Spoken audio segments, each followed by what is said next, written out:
Crónica de mi vida. Agustín Peralta.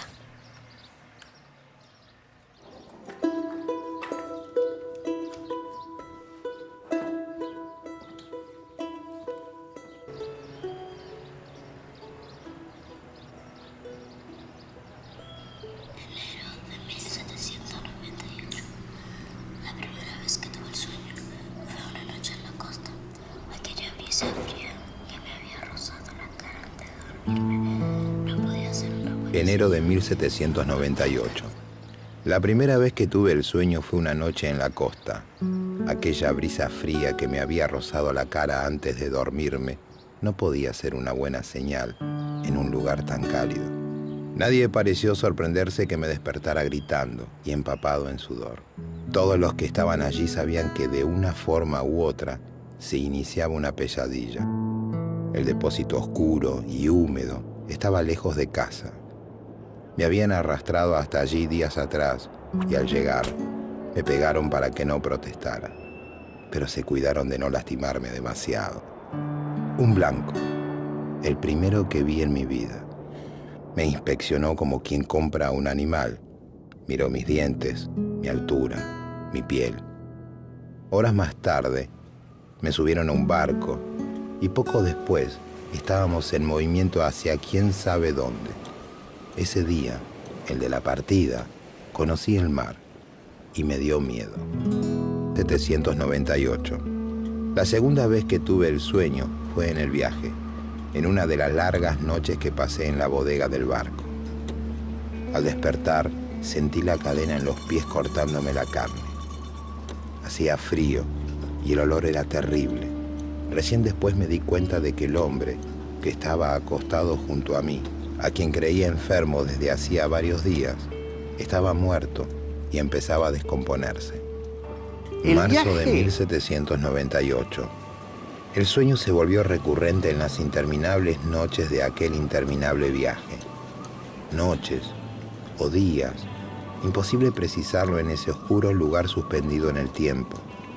Vagos recuerdos acuden a mi memoria cuando trato de reconstruir aquellas largas horas, porque como le pasaba finalmente a casi todos, terminé por enfermarme.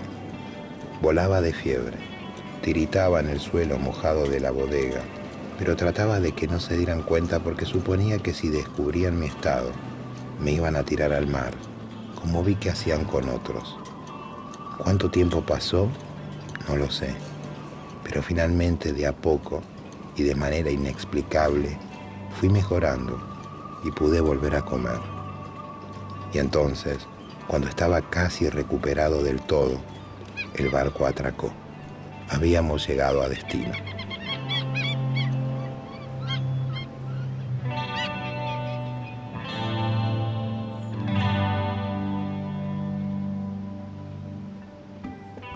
Junio de 1801.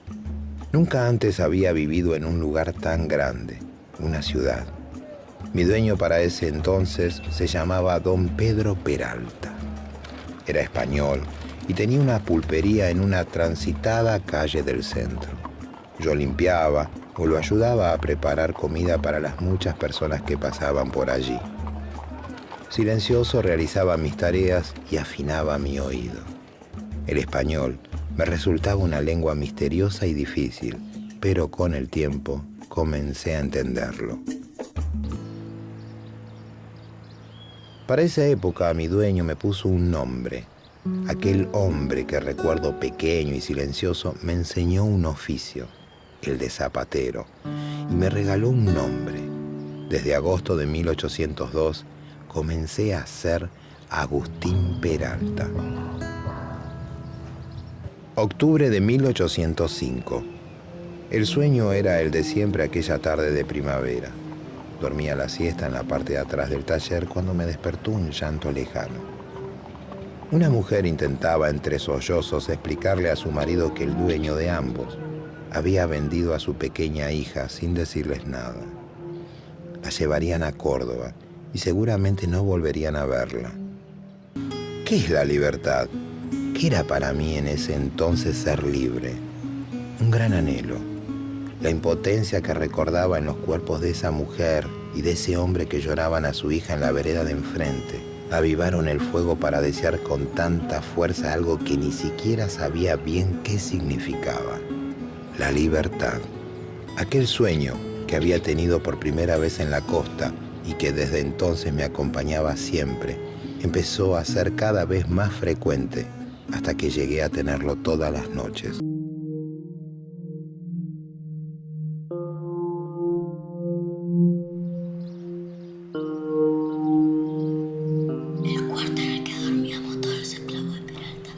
El cuarto en el que dormíamos todos los esclavos de Peralta daba al fondo de la casa. Me había despertado en la mitad de la noche por el sueño y no había podido volver a dormirme. Decidí salir a caminar un poco. Todos dormían y la casa estaba en silencio. Es por eso que me sobresaltó una sombra que me pareció ver a lo lejos, en el huerto. Me acerqué despacio, sigiloso, y entonces lo vi.